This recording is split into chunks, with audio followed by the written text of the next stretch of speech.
Eh bien, salut à toutes et à tous et bienvenue dans cette nouvelle vidéo Parlons Box Office, cette première édition sur cette chaîne YouTube. Alors avant, pour vous expliquer, on avait une chaîne YouTube avec Diego qui s'appelait Parlons Box Office, où on parlait de box office.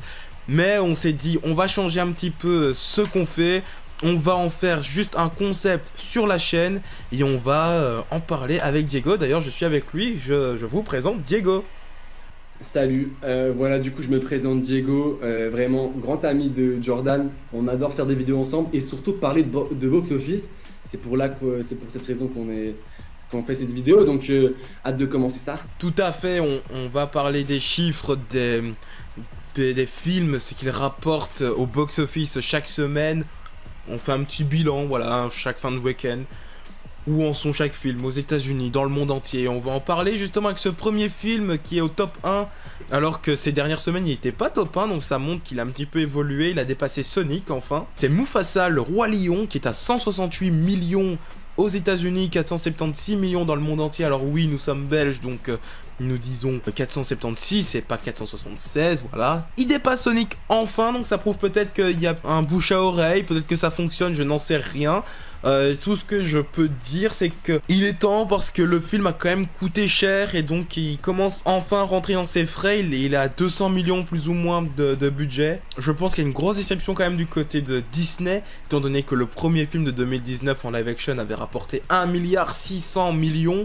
Donc là, autant dire qu'on en est vachement loin. On en est simplement au quart, plus ou moins, pour vous dire. Donc oui, gros fail, mais au moins il rentre dans les frais.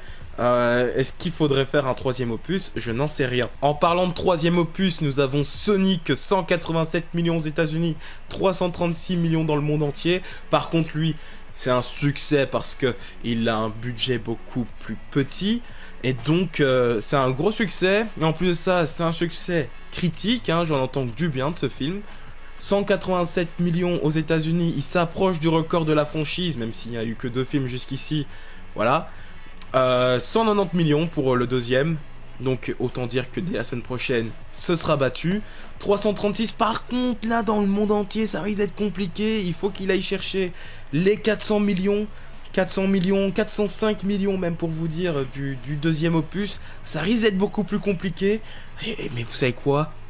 Et si on se permettait de rêver?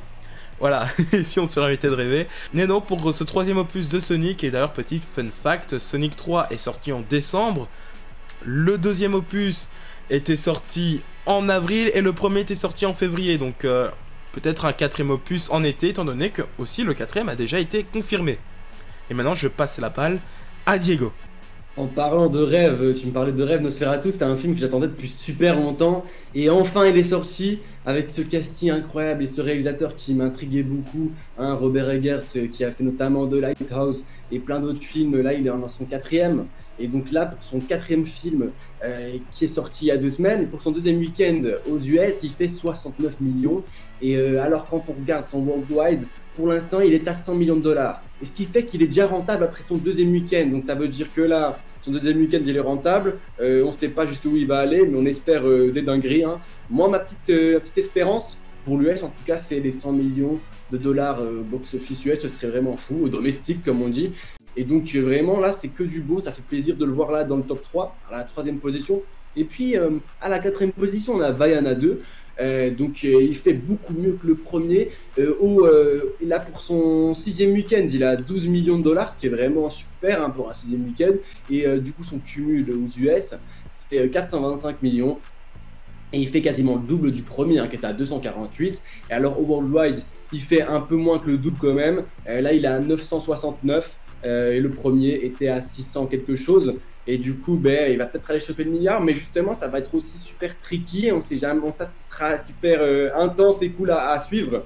Mais du coup, voilà. Et sinon, là, le film juste après dans la liste, qui est position 5, c'est un film qui a à peu près le même score et qui fait mieux même que ce film-là. En tout cas, qui fait mieux qu'à peu près, peut-être d'accord, aux États-Unis, mais dans le monde, il s'en sort moins bien. C'est Wicked, gros succès également. Moi, personnellement, j'en suis très surpris.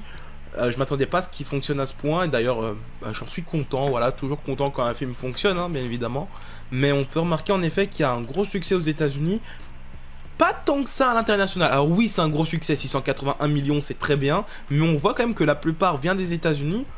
En général, c'est censé être kiff-kiff, voire même plus à l'international qu'aux États-Unis. Donc, je trouve ça bizarre, mais après, voilà, ça n'empêche pas que c'est un énorme succès. 145 millions de budget, là par contre, c'est renta. Rien qu'aux US, c'est renta. Ça ne vend que du rêve pour le deuxième opus qui aura lieu en novembre. Et en parlant de deuxième opus, là par contre, ils vendent pas du rêve. C'est Gladiator 2. 168 millions aux États-Unis, 449 dans le monde. C'est pas ouf étant donné qu'il a un gros budget. Le studio s'attendait certainement à 1 milliard au moins, je pense. Là, on en est loin, on en est même pas à la moitié. Donc Gladiator qui est peut-être la plus grosse déception de l'année niveau box-office du moins. Moi, je suis allé le voir. Je l'ai apprécié sans plus. Il faut pas forcément s'attendre à un Gladiator 3. Il est quand même rentable. Tu vois, il rentre quand même dans les finances. Il a ramené l'argent qu'il fallait. Maintenant, je pense que ce serait dangereux de faire un troisième opus. Et donc, ce qui clôture déjà notre émission Parlons Box Office pour cette nouvelle version. C'était court, c'était intense, on a eu de bonnes informations. Moi, ça me plaît, cette version-là de l'émission. N'hésitez pas à nous dire en commentaire ce que vous en pensez.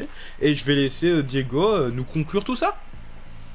Ben vraiment, c'est incroyable de pouvoir conclure cette première émission sur la chaîne du Monde de Joe. N'hésitez pas à nous faire des retours. En tout cas, je vous dis à la semaine prochaine avec des nouvelles stats et des nouvelles petites anecdotes, des petites dingueries à raconter par rapport au film, au box-office US et worldwide, comme Jordan l'a dit en préambule. Donc voilà, ciao l'équipe.